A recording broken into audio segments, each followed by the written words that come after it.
Bonjour à tous, j'espère que vous allez bien. Aujourd'hui on se retrouve pour les cases numéro 9 et 10 dans la même vidéo et condensées une après l'autre, enfin même mélangées parce que tout simplement je pense que vous avez vu, j'ai pris un petit peu de retard en début de semaine sur les posts des vidéos calendrier de l'Avent et là je voudrais rattraper un petit peu mon retard, d'autant plus qu'en plus là j'ai même pas non plus trop de temps. En fait mon gros souci a été qu'en début de semaine je n'avais pas le réseau nécessaire pour publier la vidéo alors que j'étais à l'internat en fait, je sais pas, la 4G était complètement lente en fait parce que 2% en 2 heures pour le mettre sur YouTube c'est pas la joie, mais bon aujourd'hui on rattrape notre retard et on s'ouvre 2 cases d'un coup le même jour, comme ça sera fait et j'espère que je pourrai retravailler les autres vidéos un petit peu plus rapidement et correctement surtout. Donc pour les cases 9 et 10 ici du calendrier de l'Avent de Patapouf, on a du coup dans la petite case bleue et dans la petite case jaune, hop, est-ce qu'on a au moins 2 trucs différents, j'espère. Hop là, oh, on a encore des petits cœurs au saumon et oh ça on n'a pas eu souvent. Il y a une forme, ça me parle beaucoup moins. Patapouf redresse la tête d'ailleurs, il m'entend parler. Ici on doit avoir un chicken fishes, donc les petites tranches de poulet qu'il avait peut-être un tout petit peu moins aimé au tout début. Et on a des salmon hearts. Ah mais un jour il y a dû avoir des chicken hearts aussi. Ah bah je sais pas du tout comment les reconnaître. Je vous avais dit oh Patapouf il adore, mais en fait des petits cœurs on en a beaucoup. On en a 6 fois, 3 au poulet et 3 au saumon. Je pense que ses préférés étaient au saumon, mais généralement les petits cœurs là comme ça, il les a tous grave kiffés.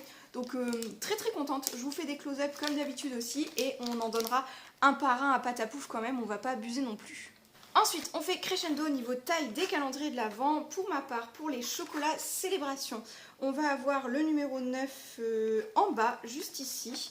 Donc là, est-ce qu'on a... Ah, on a quelque chose de nouveau. Donc on a un Twix, ça me va plutôt bien, même si c'est toujours pas mes préférés. On a Twix et le numéro 10... Je ne le vois pas.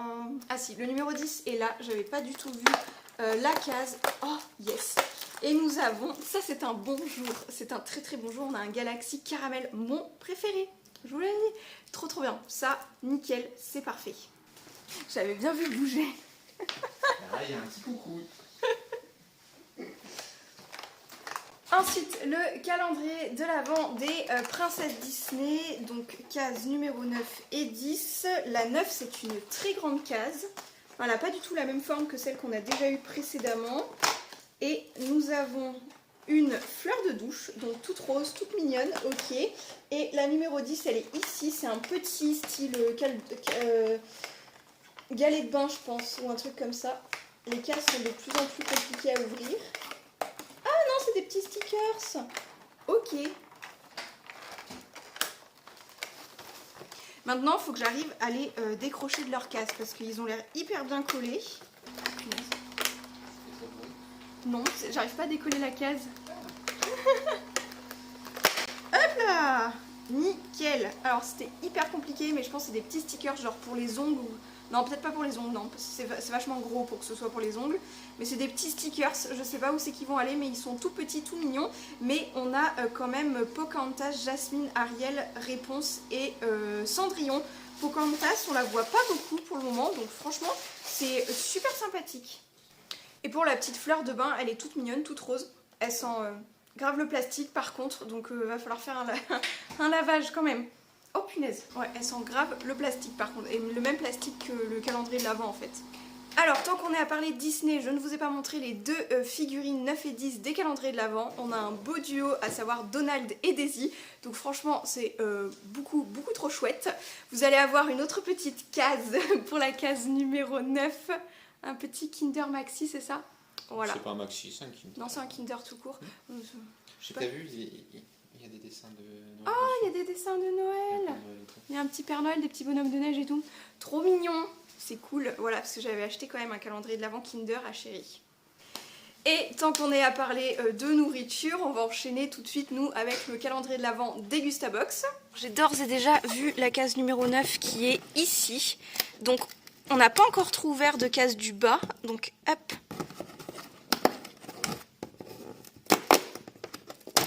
Hop là, on a un petit sachet de quelque chose. Oh, ça a l'air sympa. Ça, on va regarder. Et ensuite, la case 10, par contre, je ne l'ai point vue. Juste au-dessus, elle est là. Hop, case numéro 10. Tadam! Oh, ça, cette marque-là, on l'a eu il n'y a pas longtemps dans une Dégustabox et on n'a pas encore goûté. Alors, je vous lis tout de suite l'intitulé du numéro 9. Donc, Funky Veggie, les fourrés. 1,90 € le petit sachet de 40 grammes. Donc, c'est ce que nous avons, 40 grammes. Donc, craqué pour ces céréales fourrées au beurre de cacahuète et au cacao à la composition irréprochable. Sans huile de palme ni huile du tout. Moins 60% de sucre, naturellement sans gluten, bio et fabriqué en Haute-Loire. Un incontournable du petit déjeuner revisité par Funky Veggie pour faire le plein de fibres avec des céréales complètes et de protéines avec de la cacahuète. Ok, super. Retour en enfance assuré avec un cœur fondant au beurre de cacahuète et cacao dans une délicieuse céréale croustillante, elle aussi au cacao. Trop bien, c'est trop cool. Beurre de cacahuète et cacao. Ah, c'est super. Ça, j'ai hâte de goûter des petites céréales comme ça. Veggies, donc franchement, ça peut être hyper intéressant. C'est trop bien.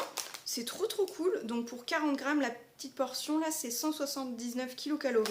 Ok, bah c'est cool. Ça peut être une bonne alternative à voir, mais franchement, hâte de tester. C'est trop cool. Ah, ça, je suis hyper contente. J'adore découvrir des produits que je connais pas du tout.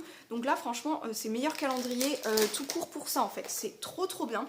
Et pareil, après, on a de la marque Papille, des billes de biscuits. Donc là, c'est noix de coco. Je crois qu'on en a déjà eu à la noisette. Je crois que ça me parle. Mais alors, j'ai dû déchirer le haut du calendrier de l'Avent pour pouvoir le sortir parce que je n'arrivais pas à le sortir. Le carton, il était trop haut. Donc là, c'est pareil, on a 100 grammes. Je crois que dans la Dégustabox, c'était 150 grammes. Je me rappelle pas. Enfin, franchement, ça c'est trop bien, ça a l'air trop bon et on n'a même pas testé encore. Donc, papilles, cornes de gazelle. Ah, cornes de gazelle, il y a écrit là. Ah, c'est pas les mêmes. Non, mais du coup, c'est pas les mêmes. Papilles, cornes de gazelle. Nous, c'est noix de coco, billes de biscuits. Avez-vous déjà été au Maroc? Si ce n'est pas le cas, ce n'est pas grave. En une bouchée, les billes, biscuits, papilles. Enrobé de fines couches de sucre, glace à la fleur d'oranger. Ah, mais c'est pas du tout les mêmes. 5 € offerts sur votre prochaine commande avec le code Dégustabox sur le site de Papépille. Et c'est disponible au magasin Auchan et Monoprix. Donc on n'a pas de Auchan nous dans la région. Monoprix c'est hyper loin de chez nous, donc bon. Voilà, j'irai pas trop là-bas, mais par contre c'est pas la même. Là nous on a un truc spécial Brésil du coup je dirais. Nous on en a une Brésil.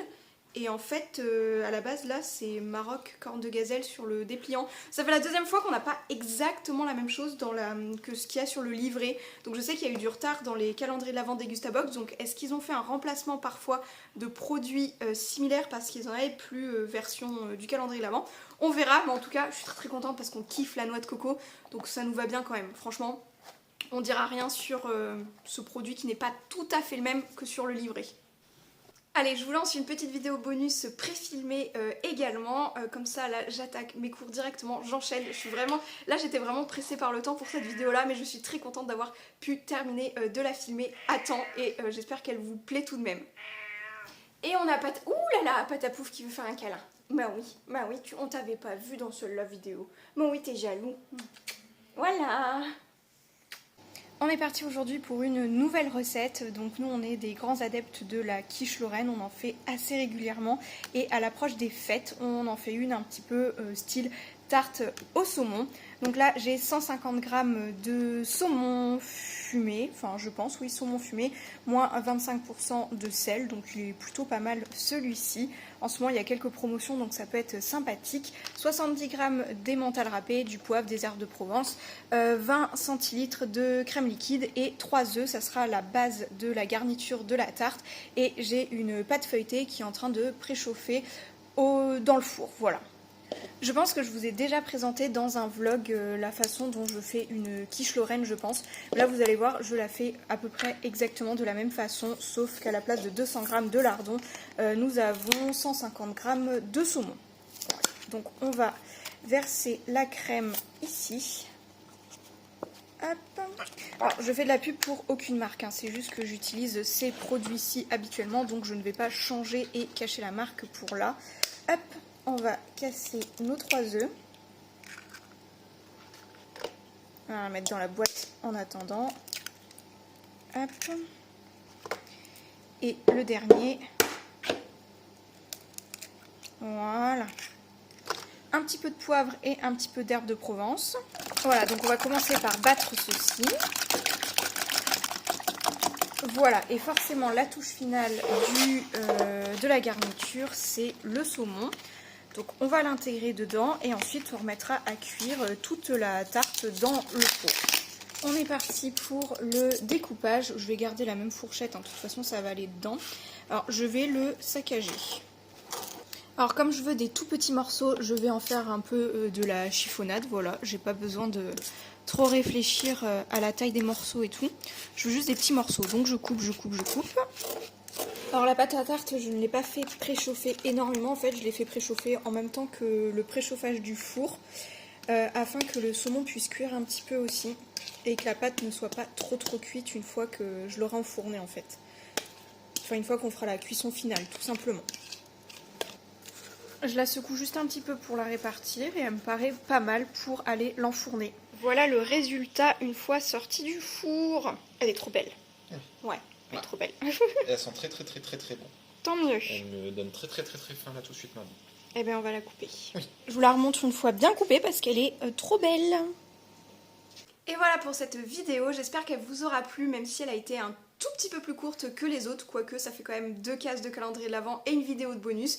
N'hésitez pas à me dire tout ça dans les commentaires et on se retrouve bien évidemment dans 2 jours pour les 2 prochaines cases des calendriers de l'Avent. Ciao!